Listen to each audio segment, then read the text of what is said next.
Welcome, welcome, welcome. How is everyone doing? I hope everyone's having a great week. That's a weird.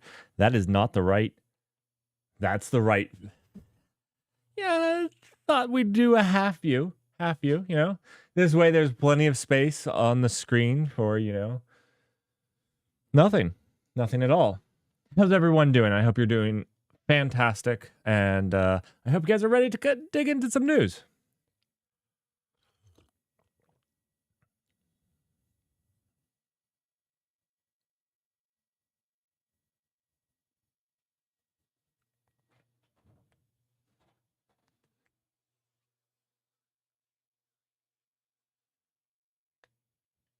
All right. Well, we got some good topics today. We got a lot of news to cover on security. There was actually quite a few things. I know that XZ got a ton of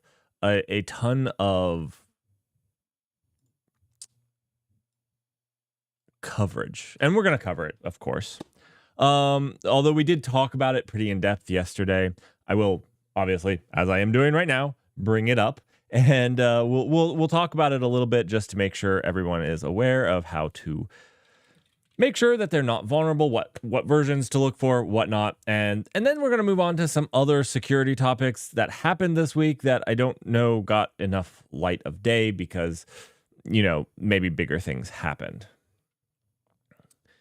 On top of that, on top of all the security, we have some very interesting AI news.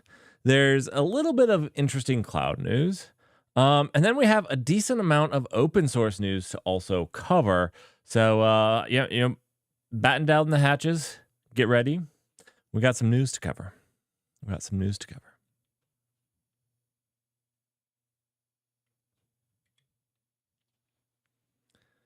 All right.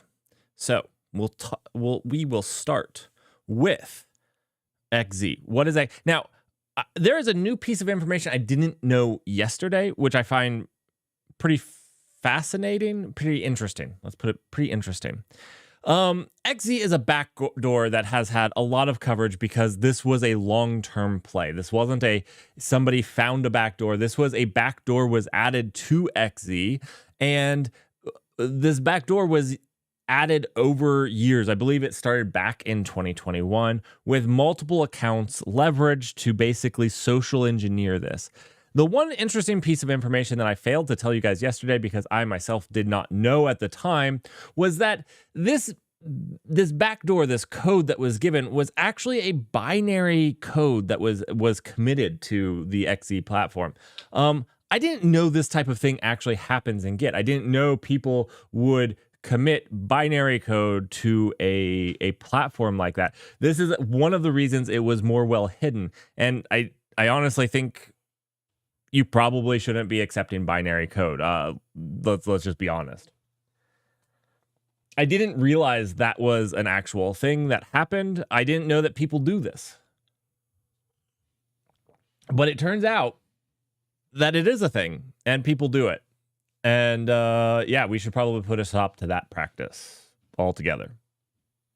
So if you're worried about which versions you have, it's 5.6.0 and 5.6.1. You should update now. If you're running on something that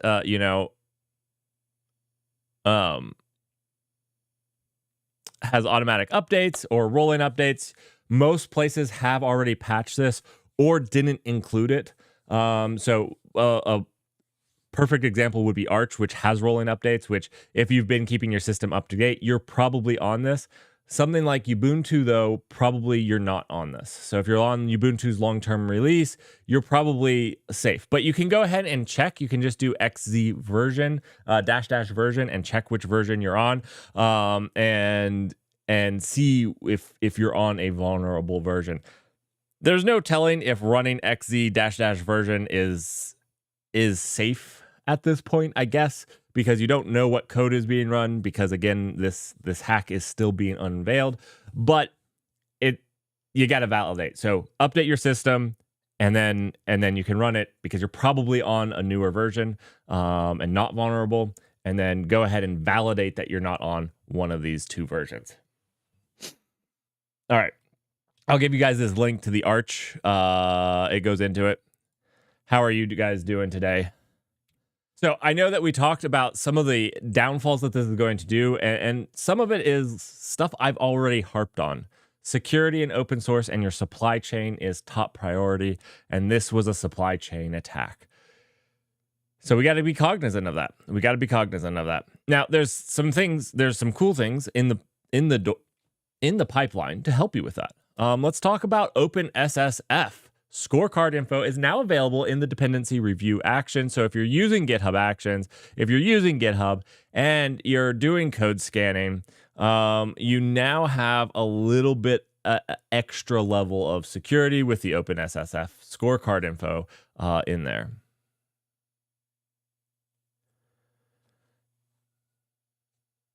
Who's running OpenSSH on Arch? I don't know.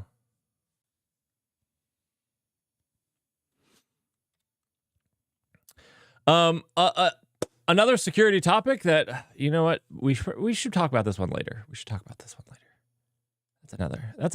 a different type of thing. Okay, we'll talk about that one later. Okay, so misconfigured Firebase instances leak 19 million plain text passwords. Now, this is why I always say security in layers. Guess what wouldn't have been as painful is if those passwords had been encrypted. You can always say, well, if they can't get to them, then they can't get to them, and it doesn't matter. The fact is, if somebody does get to them for some reason, they better be encrypted. At least it doesn't look as bad as leaking 19 million plain text passwords. And really, you should, yeah, this is pretty rough.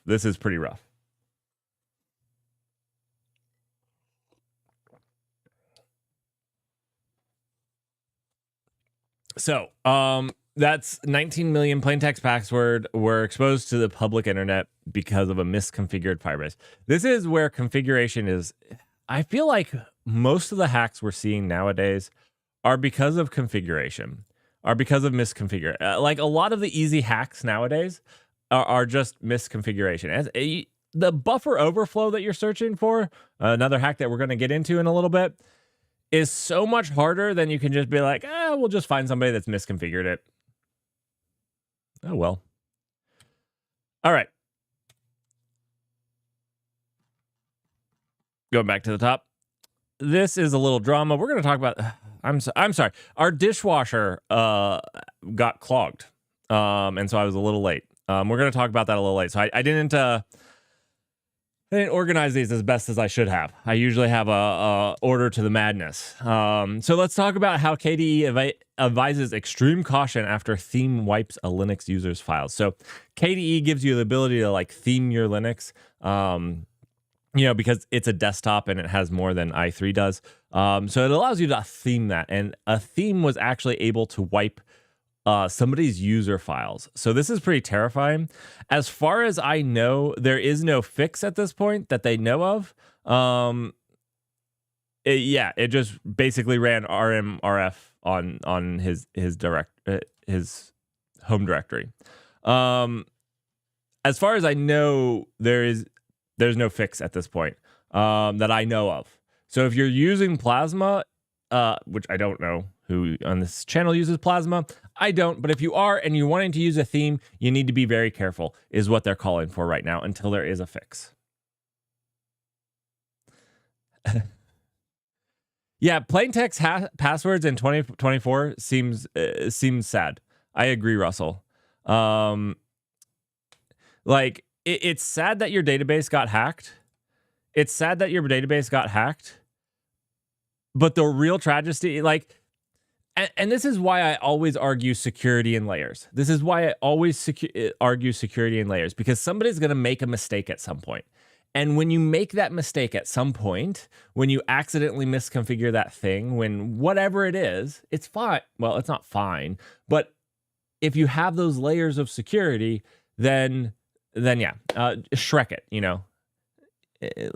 do security like an onion. Many, many layers. All right. Mozilla fixed 2 Firefox 0-day bugs that were exploited at Pwn2Own, so that was really cool that came out. I just wanted to say congratulations to those people. Thanks for your work. All right, there's a wall bug that helps make fake pseudo prompts. So I'm gonna post this. If you guys are using Linux, you need to be aware of this type of stuff. If you're leveraging Linux, this is an easy way to steal your password by making you think that you need to type your password in when you're just typing it into an application. So yeah, it's tracked by a CVE. It's kind of pretty bad because this usually gives like a root password for people. They get your username and the password so that they can get root access. Yeah.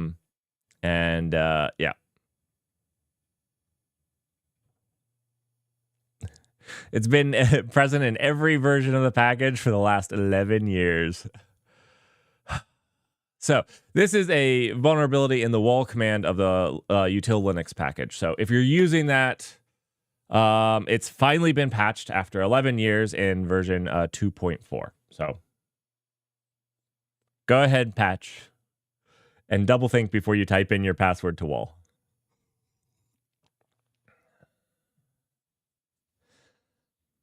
All right. This was a vulnerability. Like I said, there was a lot of stuff in vulnerability, and a lot of it, I think, got covered up. And I actually tried to limit it down to stuff that developers and system admins would actually feel useful and relevant.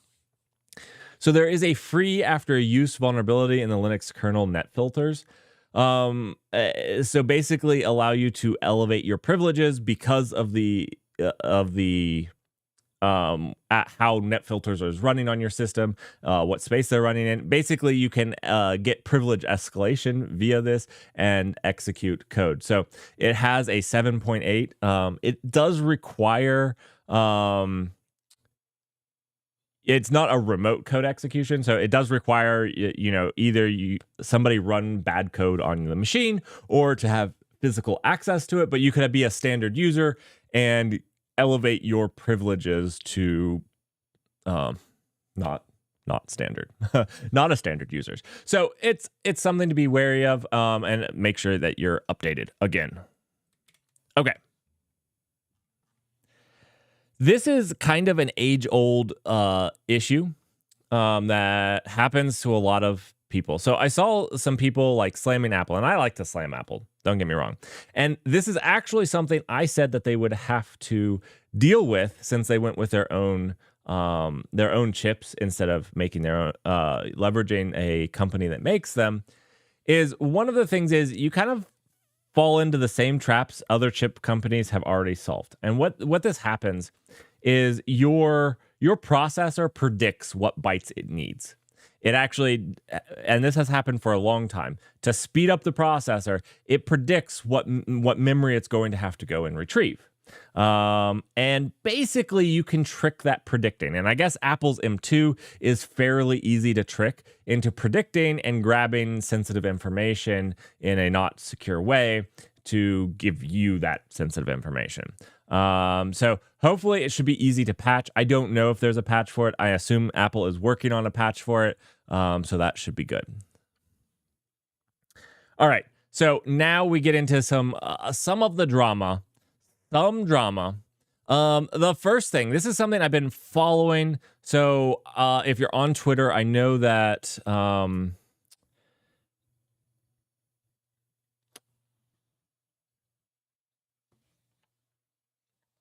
I forgot his name. One second, I'm opening up Twitter to search for his name. Dan Lornick.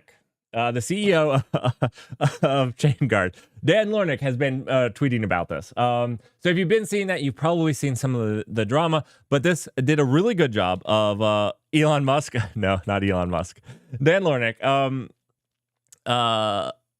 has been tweeting about this. And it's basically the National Vulnerability Database by NIST has come under fire for some stuff. And I've been watching Dan, and I believe Dan, but this actually caught some actual charts that you can see. So this is basically The red is IDs with a CPE attached. So this is extra information that that NIST would add to each one of these CVEs. And this is really useful information. You can see they never got every CVE that was added to the program. There's a lot that get added, but they were getting a lot of them, a lot of them. And then there was this in February, on February 15th, there was this notice posted to the MVD that the NIST is currently working to establish a consortium to address challenges in NVD program and develop improved tools and method. You will temporarily see delays in analysis effort during this transition. We apologize for the inconvenience and ask for your patience as we work to improve the MVD program. Now, again, this is not entirely clear what the message means, but one thing that we can see is that this is not very big. I'll make it a little bit bigger. As you can see, the pink lines where the extra analytical data added by the NVD, you can see it didn't just partially go away. It dropped off a cliff. They just have literally stopped doing it at all. And this is actually really important information for things like scanners and whatnot to be accurate. And it's just not happening anymore. You just have CVE IDs with nothing filled in. We can actually pull up any common CVE now, and there's no extra data. There's nothing. And so this is, yeah. Thousands of CVE IDs have been published without any record of analysis by NVD. Now, I know that if this is interesting to you, go follow Dan Lornick on Twitter. I know that he is getting people to sign some stuff, and you should go sign that if you're interested and you want to support this. It's kind of a big problem in the industry, and it deserves, you know what? If I can get Dan Lornick on to talk about it, I'll get Dan Lornick on to talk about it. There's been quite a bit that's talking about it. I don't want XZ, or for my European friends, XZ, to overshadow some of this stuff that's going on. I know it's a thing that's happening, but this is also really important. I've commonly guided you guys to NIST and the NVD database because it has been so good over the years. And it's also a really important resource for scanners, for people, for whatnot. So, Russell, there is an Apple one that's unfixable. This one is fixable, or at least the researchers believe it's fixable. There's one of the predictive ones that is unfixable, but very difficult to actually leverage. What I don't know is if the M3 fixed it. That would be something I don't know. So like the other thing is like unfixable for that generation. Basically, by the hardware, it's unfixable because it's how the hardware is hardwired. That doesn't mean it didn't get fixed in later generations, and that was in hardware, the M2. So I don't know about M3s at this point. If that's something people are interested in, I can try to look it up and see. I assume those things have been fixed in M3s. But that's an assumption, and you know what assumptions do. All right, and we have one last piece of drama for security. One last piece of security drama. That's what we all like, security drama. This commit removes a section of the footer as we have... Okay, so there is this thing where you are not allowed to say that you have retrieved a request from a state authority that with a requirement of confidentiality. And so these are called canaries. And the Ethereum Foundation website has removed their canary. So at this point, you can assume that the Ethereum Foundation has responded to the United States government with information that they cannot talk about. And how many more times it happens in the future, you can't know because they can't disclose that they've been requested for information. The Ethereum Foundation has fallen. Cheers. There goes your decentralized There goes your decentralized hopes and dreams. Oh.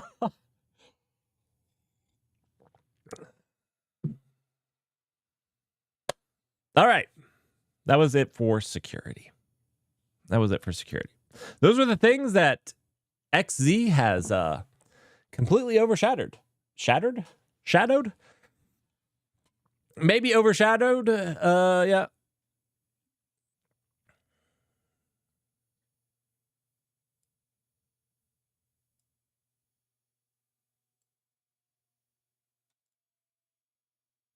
Did anybody else see anything in security that I missed that I didn't talk about? Right now is the time to bring it up.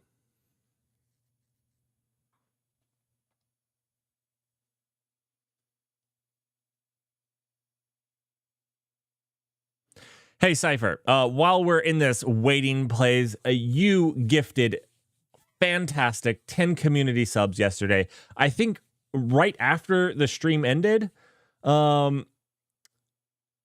And I didn't get to give you my thank you. That's absolutely fantastic. I see that you're in chat, and I wanted to say thank you. I super appreciate it. You guys are making this not a I used to pay money to stream, like for equipment and stuff, and so now I'm like breaking even, which is actually really, really cool. Because of you guys. And so, yeah, thank you so much. I actually really appreciate it. Yeah. On to the what Google killed this week section. Wait. Did Google kill something this week? Did I miss it? Oh, no. 1 second. Now I'm Googling.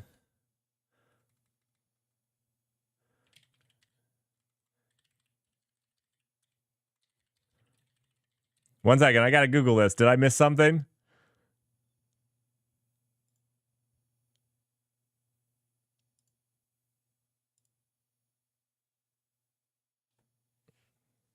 So Jamboard was the last thing they killed in December 2024. It's in the future. They've killed it in the future.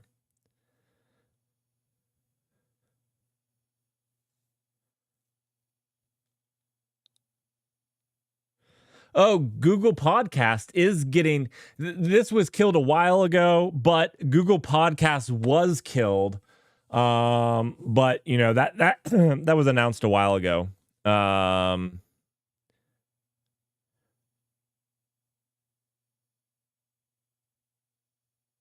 Yeah. I didn't even know what Dropcam was. Google domains. My goodness.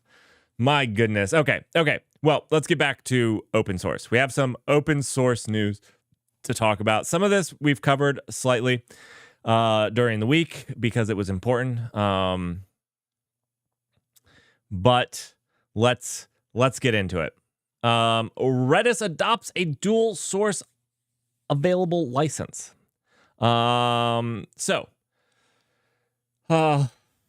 Take it for what it is. You can't do Redis as a service anymore.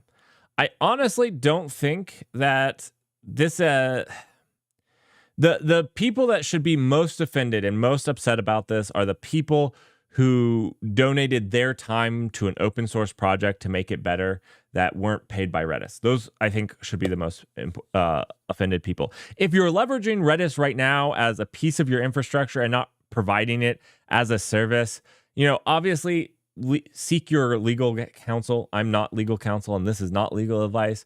But the SSPL has been used by places like Mongo for a while. It's a fairly well-known license, so you can check it out. But yeah, it's a server-side public license, and they also do the Redis source available license as well.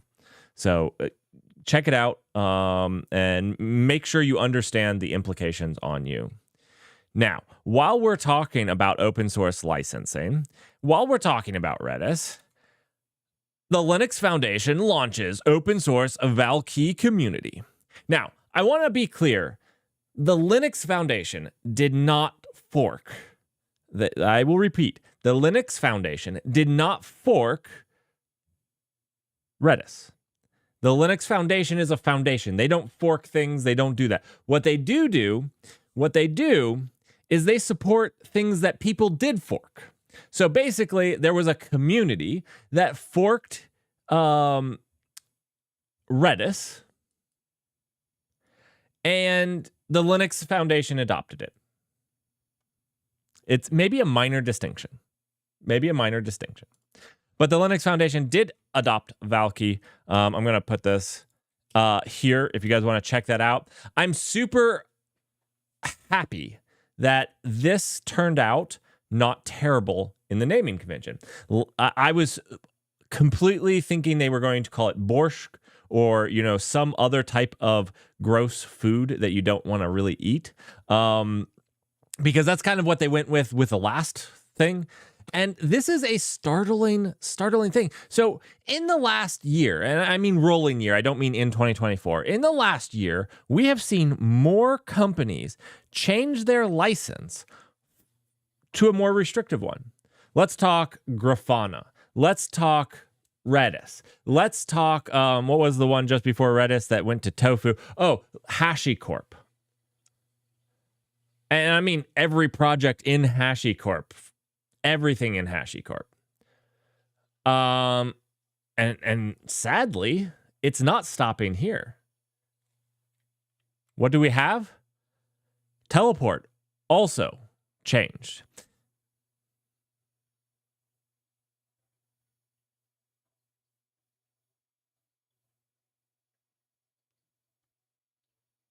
So Teleport is a group I have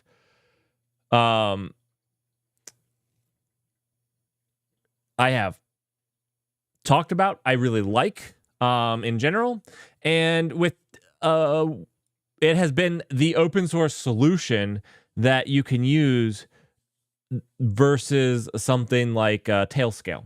Tailscale is kind of like their closed source alternative. We open source Teleport in 2015 with a mission to secure access to infrastructure, as become an popular open source project, and is licensed under the AGPL v3. We have been offering stable releases of the Teleport Community Edition binaries and images distributed under the permissions Apache. I cannot speak English today. Apache 2 license. Starting with the June release of Teleport 16, we are switching Teleport Community Edition to a commercial license with new restrictions. Now, what I want to push here, or not push, the code is still AGPL v3. The source code is still AGPL v3. What they did was change the license of their images that they distribute. So if you want to use their images that are compiled binaries, this is now not licensed under the Apache 2. Their images are a private one where if you're using them, you can use them for free if you're under 100 employees and less than 10 million in annual revenue, and whatnot. But the source code is still AGPL v3. So this is much different. Much different.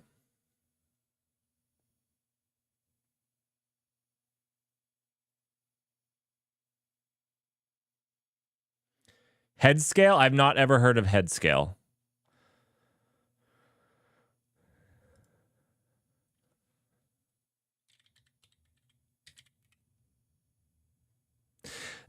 I wanted to bring this to your guys' attention, but this seems fair to me as well. I was bringing it up because it did happen, and I think it's really important if you're using their binaries, that their binaries aren't Apache 2 anymore. It's really important that you know that, because that could get you into legal trouble. Their binaries are not Apache 2 anymore, but the project itself is staying AGPL v3. And I think more projects that want to sell the thing as a service should just start out as AGPL v3, because then people won't mind. Like, literally, I don't think this is going to bother anybody. One second, I'm looking up head scale.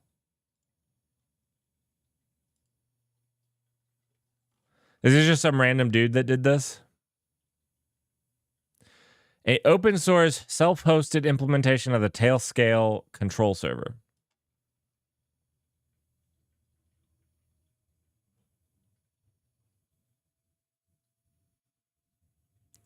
Okay. Everything in Tailscale is open source except the GUI clients for its proprietary OS and the control server. So they're just implementing the control server, and you can use Tailscale's everything else. Interesting.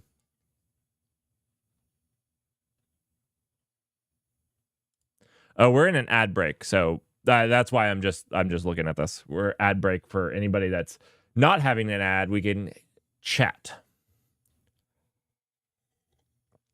Interesting. Okay. Well, this was not specifically about that, but thanks for bringing it up. I'm always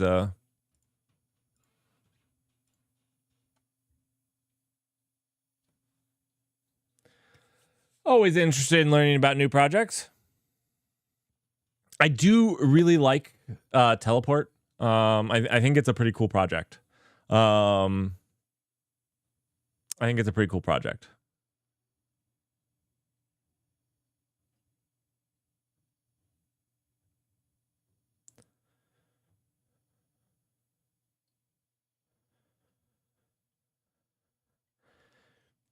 Yeah, I'm not going to sit here and tell you that I've tried like the 5 or 6 different options and like compared all like I have used Tailscale for places I have worked, and I have used Teleport for a couple of different littler projects.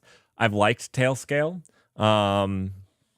You know, I know that when there was the clustered show where you'd have to go on, he used Tailscale, and it was pretty nice to give you access to the clusters. So yeah.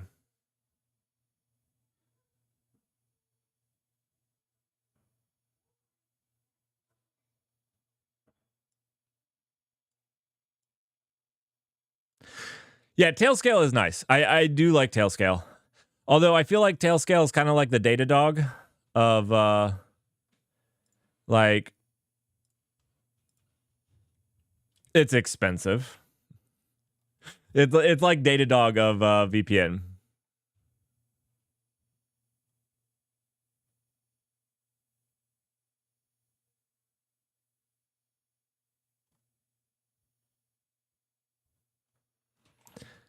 All right, the ad is almost done. We have 30 more seconds.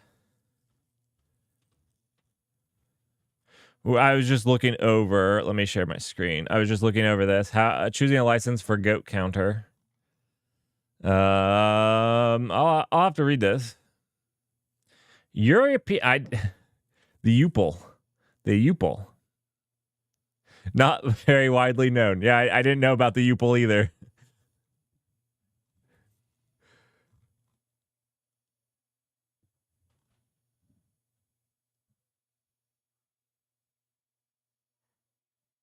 I'll have to read this. All right, we're back from the ad break.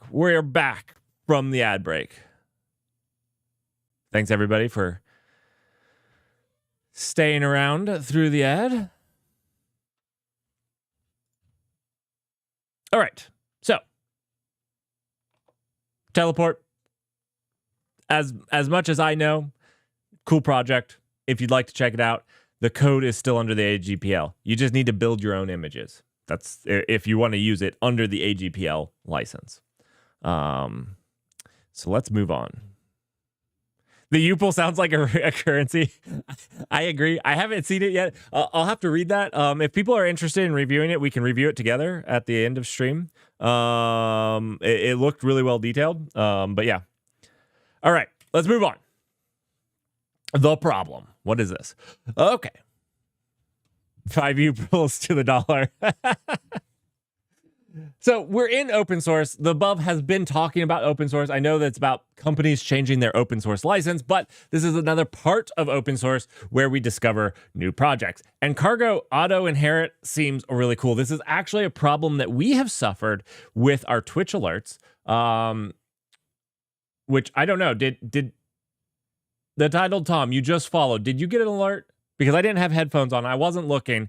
And we made changes, and I don't even know if it's running right now. We have this exact problem in our Twitch alerts. So probably this week, we're going to update our Twitch alerts with this, because I also have another update to Twitch alerts that needs to be done anyhow. If you did not get your Twitch alerts, I'm sorry. Our fix that we implemented and is testing live in production obviously didn't work, and we'll need to fix it. So cargo in auto inherit is basically when you have a cargo project that has sub cargo projects in them, then what happens is you actually have to keep all of your references pointing to the same version. So if you use the same, let's say each one of them uses Tokyo, which is what we have, you actually have to go through and update Tokyo in 5 different cargo projects, which is actually a total pain. You didn't see alert. Okay. You know what? 1 second. That is hogwash. We fixed it. And that's hogwash.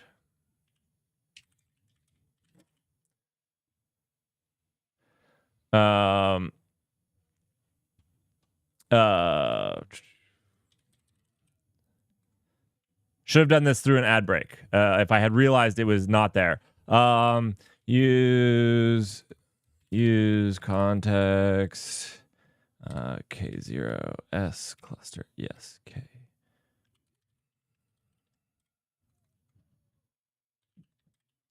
Twitch alerts. It's running. This is interesting. Here.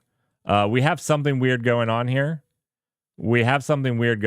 So, oh, I know what's wrong. We're going to fix that after stream. I fairly positive I know what's wrong. Twitch alerts are broken right now. What we're going to do to fix them, I can't fix them right now because if I delete these, it won't start again. I busted them. We'll fix it right after stream. And the tilted Tom, you can be tilted because you missed your Twitch alerts because I broke them. All right. This is cool. It's something we're going to look at. This basically what you can do is instead of doing this, you can set it to your workspace. So if you're using cargo workspaces, you're going to be able to leverage this to point to basically your workspace dependency to keep them all in sync. So you can just update them in your workspace and then point them to that dependency. So we're going to be able to do this for our logging, our whatnot, and keep them all on the same version. So I'm very excited about this. I hope you all are as well. Yeah. This is really sick. I got really excited about this for anybody that's writing Rust. It's a really cool addition to cargo. And you know, like it's one of those annoyances that doesn't discount the language, but it definitely makes it less fun sometimes when you have this problem and you got to go through and do it. So this is actually really, really cool. And I'm excited about it. Moving on. Garnet.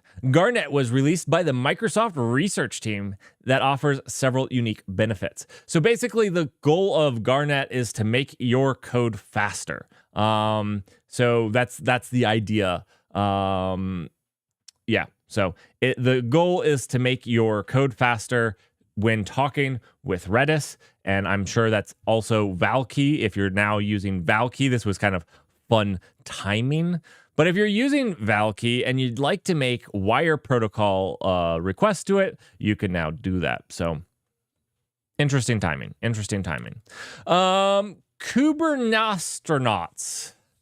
Cubsternauts, which sounds like a severe form of constipation, is actually a new reward that the Cloud Native Computing Foundation is bestowing on people.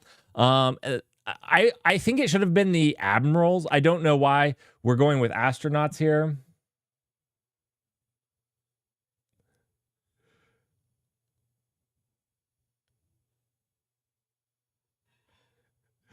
Russell, we need you to write these. That's 100% what it would have been, probably.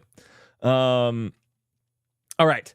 So Cubsternauts is basically anybody that has passed every certification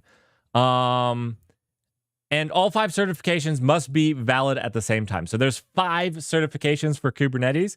And if you can pass all 5 of them while they're all still valid, you can become a Cubstaut. Now, what do they reward you with? The first thing they reward you with is a jacket, which actually is kind of cool. The jacket's kind of cool. The second thing they reward you with is something I think a Cubstaut would find completely useless. You get discounts to certifications, but you already got all the certifications.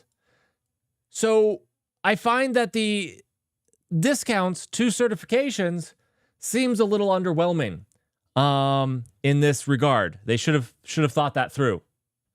But they didn't.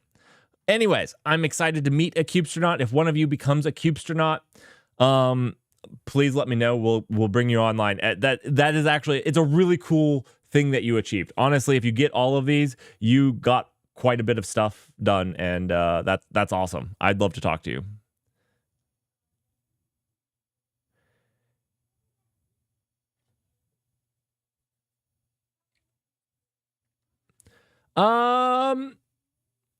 Are there other CNCF ones? There's Linux Foundation. If this was to Linux Foundation ones, like all Linux Foundations, it says CNCF certifications. These are the only CNCF certifications. But if they're and like this is a Cubstaut, not a Linux Foundation. Maybe. It's still cool. I like that they did this. I 100% love that they did this. I was having a little bit of fun. Naming's a little bit rough, but yeah. It's a cool achievement, and the jacket's a really nice touch. Like the jacket's a nice touch.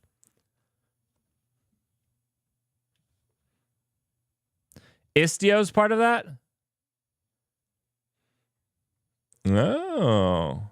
There are other certifications. I stand completely corrected. Live on Twitch. There you go. There's Istio, Cilium, Argo Project Associate. Interesting. Kappa. Yeah, okay, I'm going to become a Kappa. I'm sorry. I can't help but become a certified Argo Project Associate. I can't actually help myself. The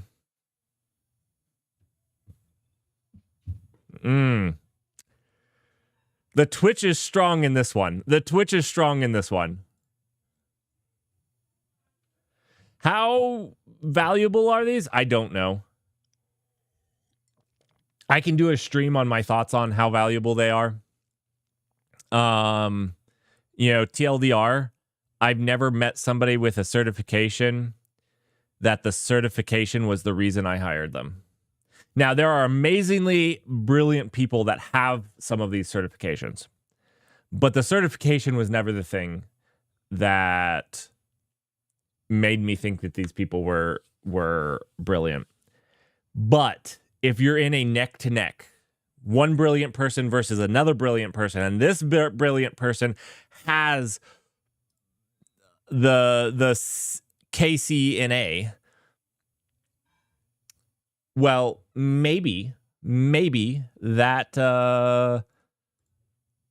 or like maybe the one has this and it's a security position and they're equal in everything else. Maybe that could tip the scales. I don't know.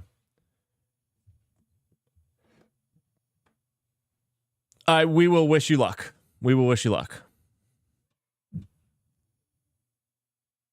Okay. We have a few more things, but we're going to get our Kappa certificate. We're going to be certified Kappa people here. If there's some training, maybe I'll stream the training as I train, as I practice, as I learn. Because I think, honestly, I will get this certification purely for the memes. Absolutely. Okay, let's move on. There is a new GPU that's flashbanging you straight from Tom's Hardware. This is because dark mode did not work on this website, so you can thank Tom's Hardware for flashbanging you. So if you don't know who Ben Eater is maybe one of my favorite YouTubers, who basically made his own CPU with logic gates on breadboards. So you should go watch his YouTube videos. They're absolutely fantastic. But a person who was inspired by that made this GPU, which is a fully open source GPU that you can go and build, and it's based off of a FPGA design, and it's pretty cool. It's pretty cool. So I love to see it. I love to see it. The Fury GPU is currently capable of running Quake at 720p and 60 frames per second.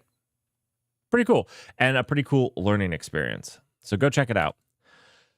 Choosing a okay, this is after stream or after the news. After the news. That was it for open source. Did anybody else see anything in open source that they'd like to talk about? That being said, I do have one section. We're going to talk about CNCF, new CNCF open source projects that came out in this last KubeCon. So I compiled a list of the coolest ones that I saw going in as a CNCF sandbox. We're going to spend just a little bit of time hitting the highlights. While I'm hitting those highlights, you come up with any other open source news you think is relevant for the software engineers of the Null Cloud, or Null Labs, or whatever we call ourselves. The Nullians. The Nullians. That's right.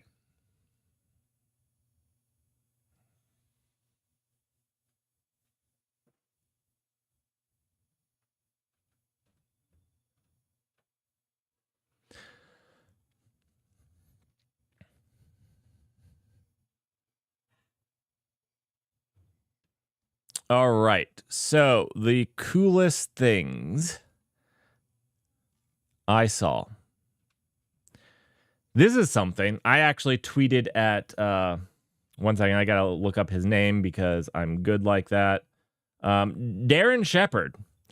Darren Shepard was asking what AI could do to help Kubernetes, and I said, you can look this up, like a month or 2 months ago, I said, we need a thing that will let AI debug your Kubernetes,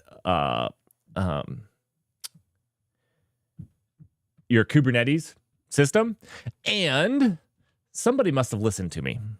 Somebody must have listened to me. So, of the new projects that are incubating, we have Kate's GPT,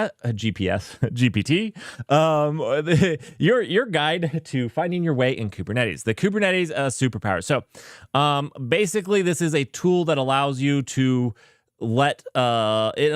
plug in your own APIs, your own AI, from OpenAI to Azure to Cohere, Amazon Bedrock, Google Gemini, and local models. So basically, you get to import your own key and leverage that in your Kubernetes cluster. So it allows you to use these ML large language things to basically try to debug your cluster. I haven't tried it yet. I don't know how good or bad it is. It's an interesting concept for these large language models that maybe we'll try in the future. Moving on, there's the KRKN, and you guys know that I love chaos testing. And KRKN, aka Kraken, I don't know why they didn't call it Kraken. I guess Kirkin. I'm going to call it Kirkin, not Kraken. There definitely needs to be an A in there, but Kirkin is a chaos and resilience testing tool for Kubernetes. Kraken injects deliberate failures into Kubernetes clusters to check its resilience to turbulent conditions. So it's another one. We've talked about Chaos Mesh. We've talked about plenty of other ones. And this is a new contender that does some of the same things, but also some different things to help you chaos test your infrastructure. If you don't know where, I believe it was Netflix that started chaos testing. I could be wrong on that. I think it was Netflix that did a pretty good blog post on it. On top of that, you have Kosher. I think it's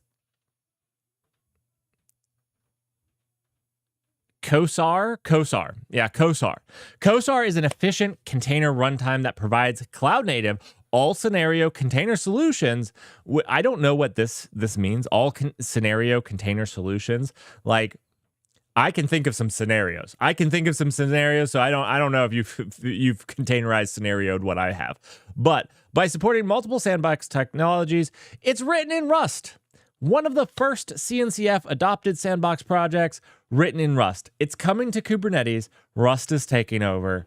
That's Kosar is leading the way. But I do, while I'm having a little bit of fun, it is an interesting it's an interesting topic because I think that a lot of people have tried this very thing with mixed results, and some of those projects have even stopped being supported at this point. It's all scenarios. Alien invasion. This is going to solve the alien invasion problem that we have. All right.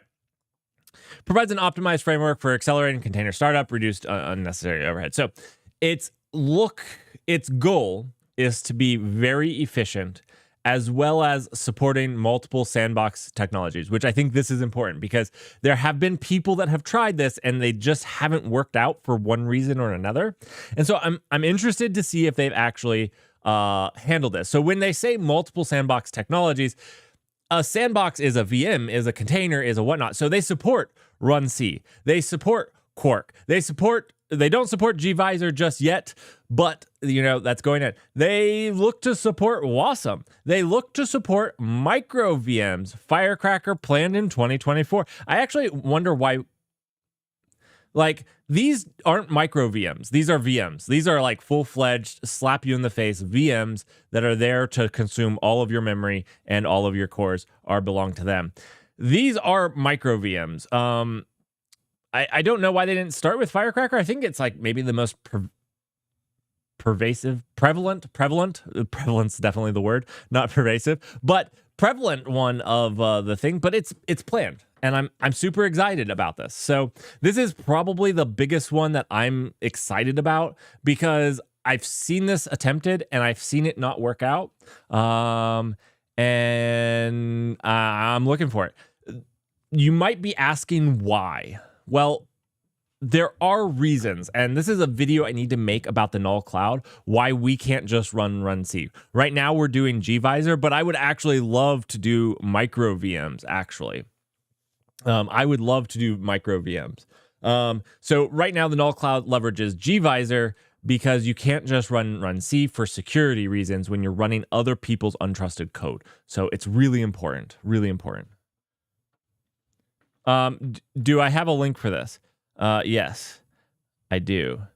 Actually, you bring up a really good topic. Aura is another one that I am looking at. Aura is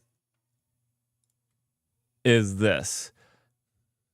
Now, I want to be clear. Oh my goodness. You failed me. Edge failed me. I'm uninstalling it. Edge failed me. Aura is different. Aura is on my radar. Aura is different, though. It does a lot of the same things. But if you look at this, what this is doing is basically plugging into the Kubernetes runtime API. So this is the abstraction layer between Kubernetes runtime and that. So this one plans to bring it to Kubernetes, where Aura plans to be the runtime. Now, I believe that this also supports the like doing the running of the things, whether it's Wasm or micro VMs or whatnot. So there's definitely overlap, but it is very similar. This made me think of Aura, but it's Kubernetes specific Aura, if that makes sense. Both of these are high on my watch list. Because as all of you guys know, I want to do Project Legion, which Project Legion will need a runtime. And whether right now my plan is Aura, because I don't have to hold to the Kubernetes API. I don't have to use kubelet. I don't have to worry about what kubelet thinks. I don't have to worry about that. This is worrying about what the kubelet thinks. And Aura doesn't need that. So, yeah. Anyways, I'm watching both of those. Yes. Quasar is, I think it's probably Quasar. I was playing around with it like the star, but anyways, Quasar is coupled to Kubernetes. It's specifically built to work with Kubernetes.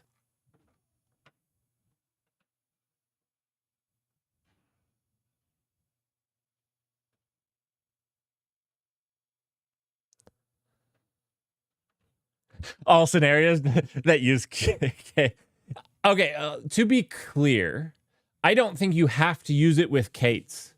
What it would mean is that it uses whatever you use it with has to support the K8s API, because that's what it's going to support, if that makes sense, the kubelet API. All right, one last one is Egress.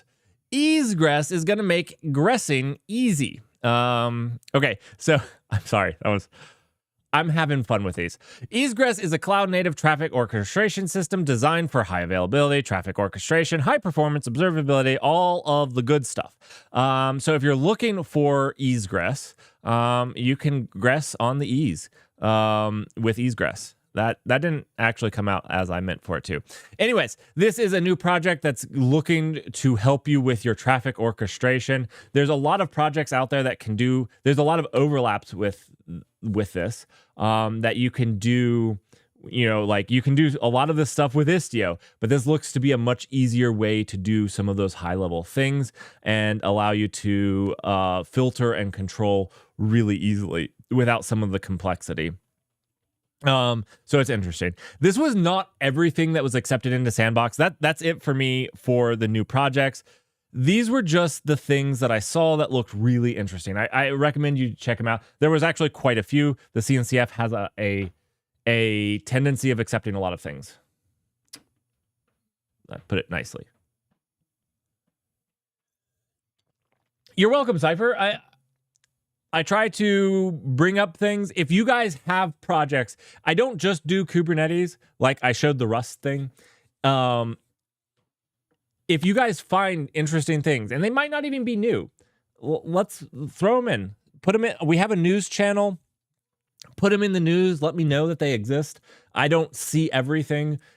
Sometimes I sit down like 2 days ago, I sat down and made a concerted effort to look through all of the new things just to understand them better. And so like sometimes I get a chance to do that. Other times I don't. So if you guys see them and want to share, please do, and we'll cover them. Dude, I call that the CNCF landscape hell. Or the CNCF hellscape. Either way you can do it.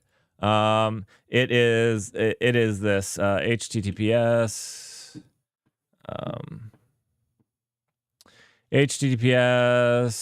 landscape.cncf. Yeah. If you want to go to the CNCF hellscape, it's here.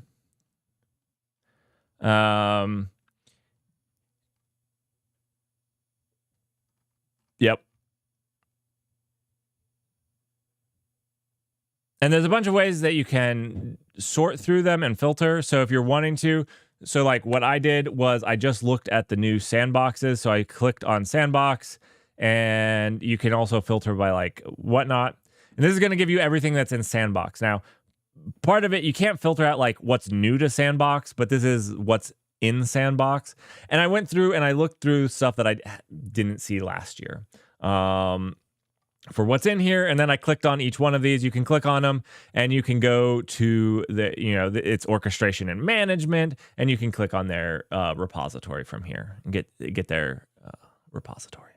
So, and this was released in 2023. So yeah. You remember, dude? I know, me too. I can remember when there was no scrolling on this page.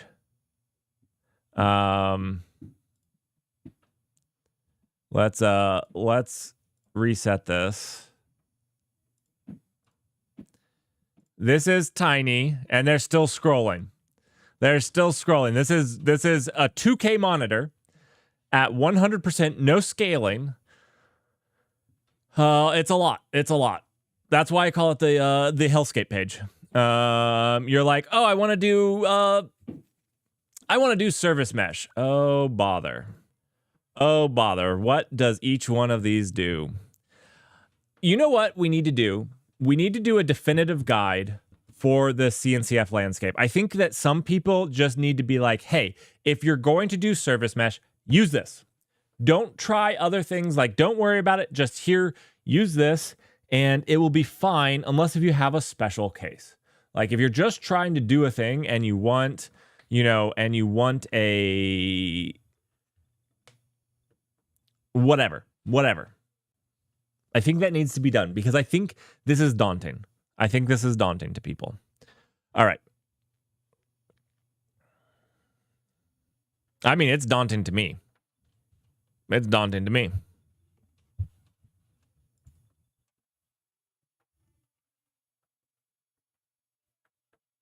I think I will think about how to do that.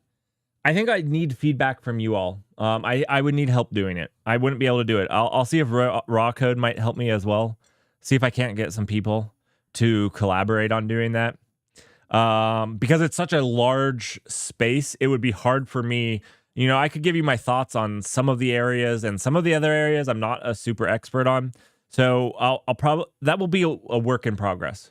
I'll see if I can't find other creators out there that would be willing to help on it. Yeah.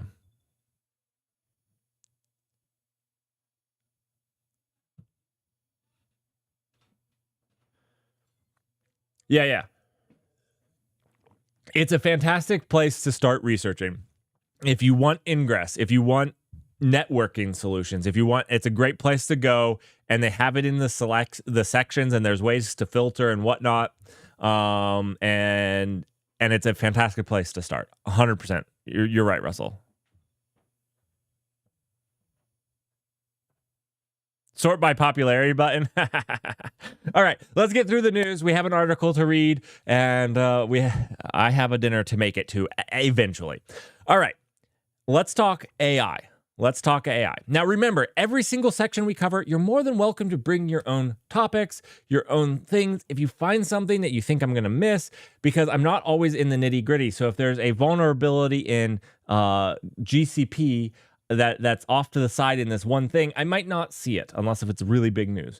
So make sure to bring those things. Let's talk about AI in the news. The one I think that might be most helpful to you guys is if you have Copilot, that's now available in the CLI. So if you want to use GitHub Copilot in the CLI, you can. This is actually maybe exactly what I said, that the one terminal that's like AI powered. What is that terminal? There's an AI powered terminal that just came to Linux that I'll hold my judgment on. Warp. It's the Warp terminal. And I said that a lot of the really cool things that it brought could have just been a command line tool. And basically, that's what this is. No, I don't want that. That's what GitHub Copilot for the CLI is. GHCS, how do I find all the files bigger than 128K? I think that this is pretty cool, and I think that this is a great use. So if you have Copilot, there's general availability in the CLI. You should go use it. I know that I'm going to go ahead and install it and see how it works. I don't know how it works yet. I haven't used it yet. GHCS is kind of a weird, I thought it would be Copilot. I'm probably going to alias it to Copilot. GHCS is an alias, interestingly enough. It's actually the GitHub command line tool that has a Copilot that will set up it. We'll cover it in a stream. Moving on, Stable Diffusion CEO resigns as company crumbles. All right, so embattled AI image generator outfit, Stability AI, the maker of Stable Diffusion, a breakout competitor to software's biggest outfit like OpenAI's DALL-E, has taken another hit as the CEO has resigned. Now, why did he resign? Is I guess that he really didn't want to pursue.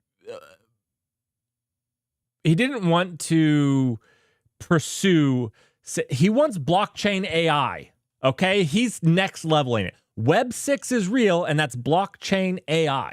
That's actually literally what he wants. He doesn't want a centralized AI like OpenAI and those. He wants blockchain AI. He didn't say that. He said decentralized AI, but that makes me think blockchain. He said that you're not going to fight centralized AI with centralized AI. It's going to be blockchain. And he said that he wanted to go do that. So this is probably a big blow. Stability AI has had a lot of troubles. So we'll have to see. We'll have to see what yeah. You're not going to beat centralized AI with more centralized AI. I guess if your AI sucks more than the other ones, definitely won't. Could be cool. Prompting could cost tokens and providing compute could generate them. Actually, I have always said this. That would be fine with me. Like, okay, you can use my CPU while I'm not using it to generate content for other people. The problem that you get is it's slow and laggy. And then the problem that you get to combat the slow and laggy, because your stuff went to my computer, is that you get people that run servers. And then all of a sudden you're centralized again. It's a cool idea. And if somebody can pull it off, it would be fantastic. It would be fantastic. The last thing in AI news that I found this week was this. DeepMind and Inflection CEO, co-founder, joins Microsoft to lead Copilot. So basically, this wasn't an actual acquisition and merger, but it was kind of an acquisition and merger. It was kind of weird, to actually be honest. So Microsoft basically hired all of Inflection, most of it, and kind of paid the investors a little bit of money. It was kind of weird. I'm not that big into the business side of these types of things, and so, I'm not going to speculate more, but they brought in all of these people. So I'll be interested to see what they do in the future. It's an acqui-hire. Yeah. It was like an acqui-hire. It was a little weird. They paid a bonus to not sue them. Like, it was literally like, hey, don't sue us. Here's some money. It was very weird. Not even joking. They had like a bonus for not like signing away your rights to sue them from the investors. Yeah.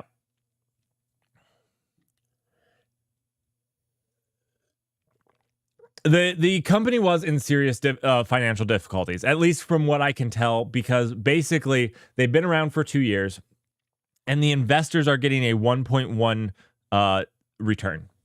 And that was with signing for like that extra bonus to not sue them. I think they would have like lost a little bit of money if they hadn't signed. And then, they could have tried suing and whatnot, but whatever. So it sounds like they were in pretty big trouble. And this was a way for Microsoft to swoop up and grab some AI talent. That's my understanding of it. Is this was Microsoft allocating some AI talent, and this was their acquisition of that talent. And yeah, makes sense. Cut your losses quickly. It wasn't working out. Not that they were a bad team, just what they were doing wasn't working out. And it allows them to get out without losing a bunch of money.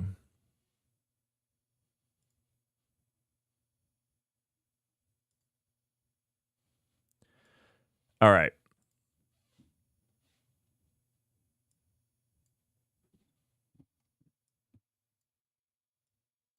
We have a few things. Oh, we have one last thing in AI. My bad. I didn't see it down there. It was hiding. All right, one last thing.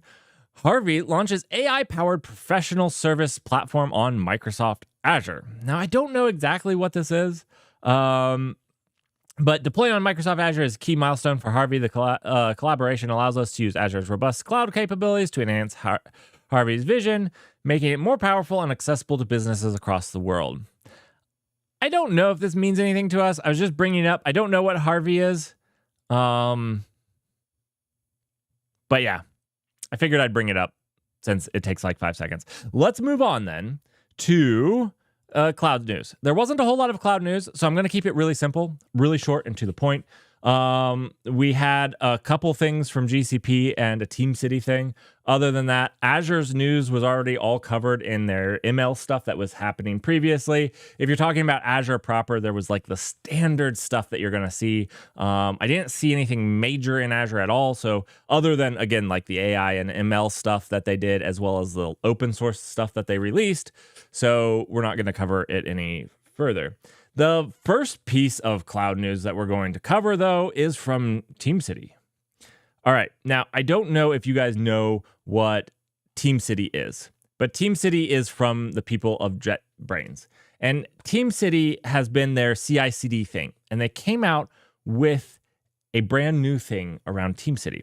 I'm kind of interested in understanding it better. I don't know it, but if you're using TeamCity, I would highly recommend checking this out as enter the CI/CD flow. TeamCity Pipelines. TeamCity Pipelines is a new approach to CI/CD that offers blazing fast pipelines to optimize. It's written in Rust. I'm just calling it right now. Nobody says blazing fast nowadays without writing it in Rust. It can be an assembly and be faster, and you don't say blazing fast. That's like a Rust key. It's in Rust. Bet you. Anyways, TeamCity Pipelines is, I think it's a interesting thing that they use TeamCity because it seems to not have anything to do with the TeamCity most people are cognizant of. Oh,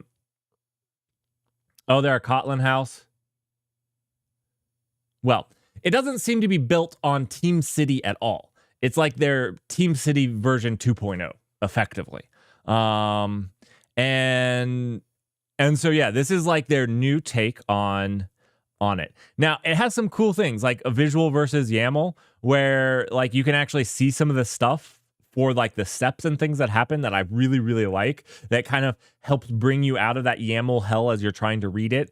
You can kind of read it here and then maybe jump into the YAML to edit some stuff a little bit faster, which I think could be really, really nice. I was looking through it. It looks interesting. It looks interesting. Again, I don't know. I haven't used it. I don't know what the, it's free during beta pricing. They don't have any information on pricing. So again, I don't know how it's going to be priced or whatnot, but it definitely looks very interesting. I like the look of it. All right. Rundown of what happened new. There was a refresh of the Google Cloud documentation portal. It does look different now. So if you go to it, it's definitely looking different. You can look at it in non-dark mode and get eye strain, but we look at with dark mode on. They definitely have updated it. I can't tell you my thoughts on it as I haven't used it enough at this point to use it, but they definitely have revamped their documentation. So that might be something you notice here soon. Their app is it is updated, so there's all that. And then one second, last one here. The Google Kubernetes engine and NVIDIA NeMo framework are used to train large language models. Due to the increasing demand for efficient and scalable training of LLMs, you need for GPUs at a large scale with high-speed networking is rapidly growing. GK offers a comprehensive set of features that make it suitable for enterprise, blah, blah, blah. This blog post shows how to generate AI models. So basically, they have released updates to the NeMo framework that are going to allow you to do large-scale runs. They released a blog that goes over how to leverage those things and basically how to use it to the best effect. So that's cool. And now Cloud Run supports storage mounts. That's really it for our cloud news. That's it. I didn't see anything else. Did you guys see anything? Literally, that was about it.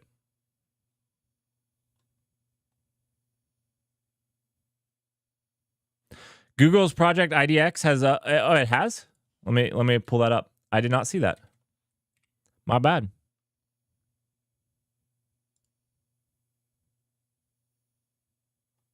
That's a good call.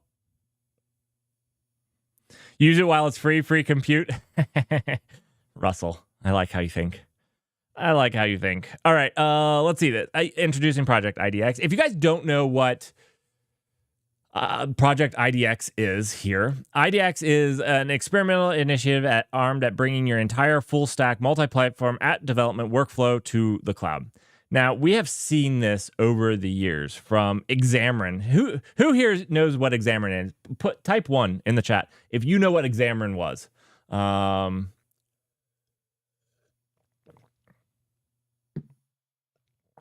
Oh man, we're all old.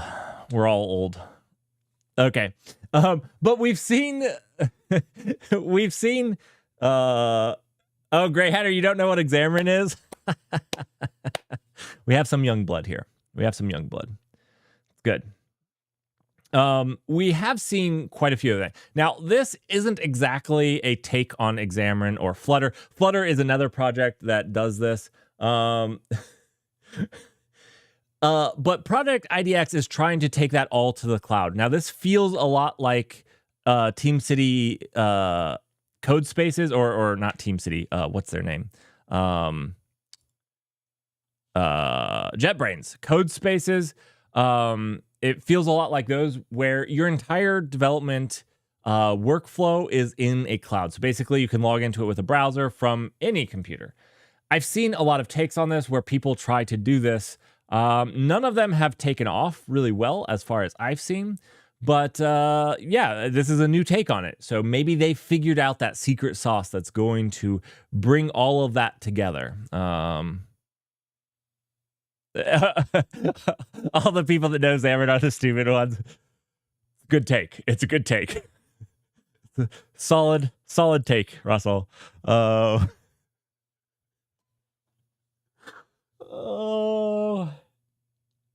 the idea felt so good.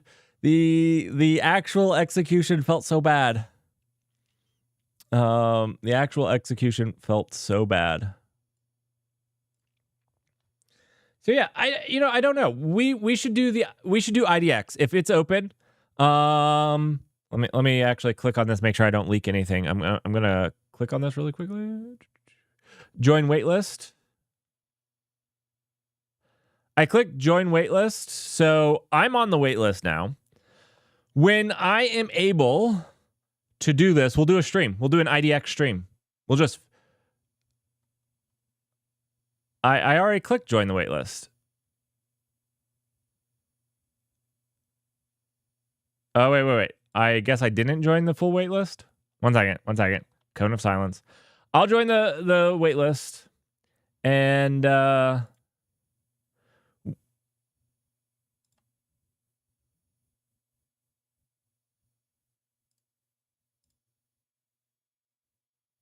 okay, so I'm on the waitlist. We'll do an IDX stream. The UX is rough. I don't know. Yeah, like I joined the waitlist twice now. I clicked join, it said I joined, and then it said that I wasn't joined, and I went through that, and I had to click another thing to say I accepted something. That time felt more real. Because I had to accept terms of service. So to join the waitlist, which is weird to accept terms of service for a waitlist now that I think about it, but it made it feel more real. So anyways, we're on the waitlist. And we'll do an IDX stream when it hits. And we'll see. Maybe they've gotten the secret sauce.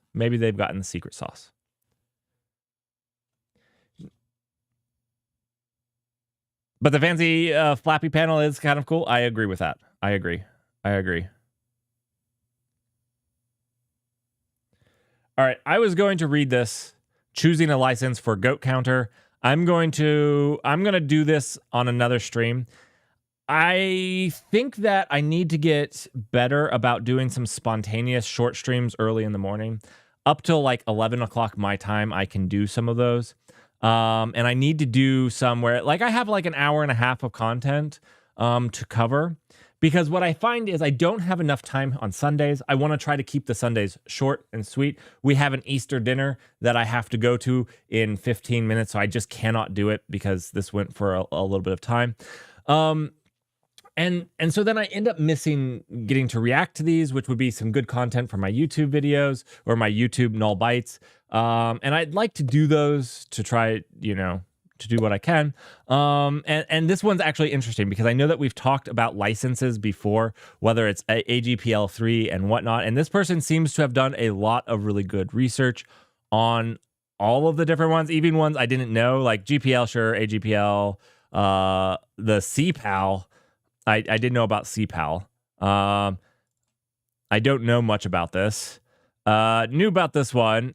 The UPL, I didn't know about the UPL. But UPL, WePull, it's all a win. I'm going to start a WePull. I'm going to start a WePull now, just to compete with the UPL.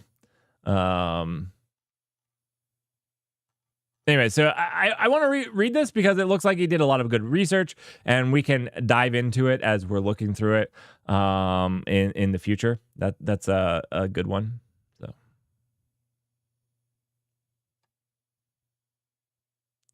it's an actual dinner, Russell. It's an actual dinner. I hope that it's not an actual, just a massive egg, because that would not, like, just an ostrich egg. Everybody gets an ostrich egg. That's your a hard-boiled ostrich egg. Here you go. Dinner. Whew. Yeah, so so anyways, I have to get going to that. I want to do some during the day, in the morning, my time, like lunch, Europe time, I think. I don't know exactly when, like maybe 8 a.m. I need to get better at it, because the other thing that I need, and I need to work with you all on, I need to get a day off, because I don't have one at this point. So I'd like a solid day where there's just a day I have nothing I have to do. Whether I want to work on a video or not, I don't have to. At this point, I don't have that, and I do want that. So I don't know if we move the Sunday news somewhere. I don't know if we move that to Saturday, but my Saturday is already pretty busy. I don't know yet, but we need to work on it. So we'll work on it in the coming weeks.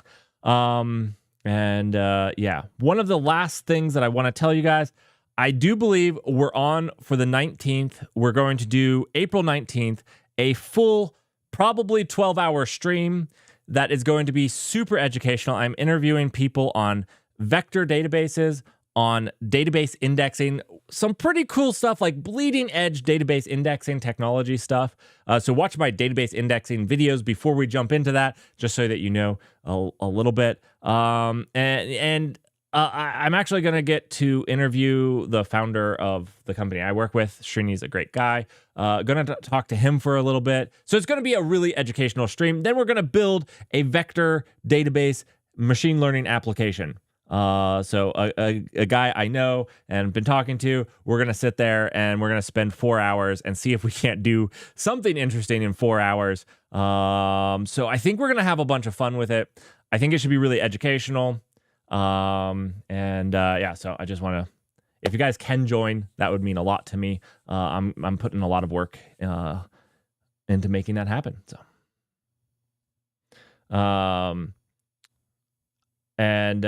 so anyways, it's going to take place basically all day, Saturday, or Friday. And we'll start early in the morning, and I'm actually going to fly out to the West Coast to do it, so I can interview these people face to face. Well, some of them. One guy's in Australia and one guy's in India, so I won't be doing those face to face. But I'm also going to cut them up and clip them out as well. I'm going to work to do that really fast afterwards as well. So if you miss it, it's okay. We'll have them recorded for you. Anyways, that's it for me today. I hope that you guys have a fantastic Easter weekend, and I look forward to seeing you guys throughout the week, and we'll continue this conversation. Thanks, everybody, and have yourselves a fantastic week. Bye.